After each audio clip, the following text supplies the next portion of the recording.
नारद जी महाराज सारे तीर्थों का भ्रमण किए और शांति पाने गए, पर शांति कहीं नहीं मिली। तो आप लोगों को शांति चाहिए तो आप थोड़ा भगवान का ध्यान कीजिए, मुक्ति चाहिए तो भगवान की शरण में रहिए। नारद जी सारे तीर्थों में गए, पर ना पश्यम कुत्रमिच्छर्मः मनः संतोष कारकम। सारे तीर्थों में गए, क्यों? सत्यम नास्ति शौचम दया दानम न विद्यते। आज समाज में सत्य का मानो नाश हो गया, सत्यम नास्ति। आज सत्य बचा ही नहीं, लोग बहुत झूठ बोलते हैं। सत्य बोलना सीखिए साहब। देखो, आप मानो ना मानो, आपका एक हिसाब किताब यदि यहां की सरकार के पास है तो एक हिसाब किताब भगवान के पास भी है, हम सबका। हमारी डायरी भगवान मेंटेन करके रखे सबकी। लाख आंख से देख रहा है तुझे देखने वाला, सच की खेती कर ले चतुर नर, समय गुजरता जाता।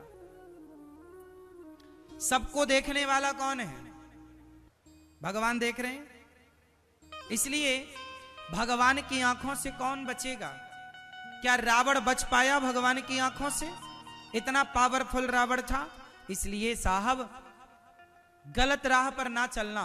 अपने बच्चों को भी बोलना कि कोई गलत राह पर ना चले। आप में से कितने कैदी भाई हमारे जेल में आने के बाद आप कितने लोग पश्चाताप कर रहे हैं कि हमने गलती की? कितने लोगों को पश्चाताप है? हाथ उठा के बताओ। पश्चाताप है कि आपने गलती की? आप फिर से वो गलतियां दोहराएंगे? नहीं, अब ऐसी कोई गलती मत कीजिएगा।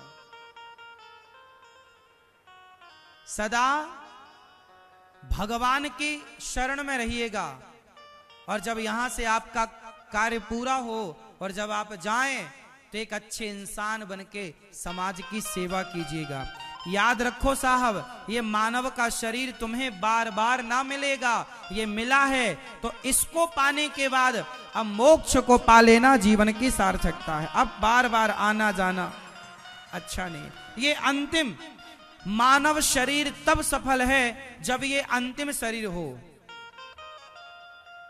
जब आप इसे अंतिम जन्म मान लें। अब इसके बाद कोई हमारा जन्म ना हो, भगवान की शरण में रहे। क्या बार बार संसार में आना, वही संसार, वही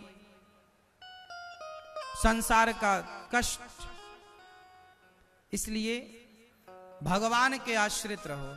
यदि भगवान अगले जन्म में भेजें भी तो भगवान से ऐसी प्रार्थना करना, प्रभु हम केवल आपकी और आपके भक्तों की सेवा में ही लगे रहें, और आपकी सेवा और आपके भक्तों की सेवा के सिवा कुछ ना हो।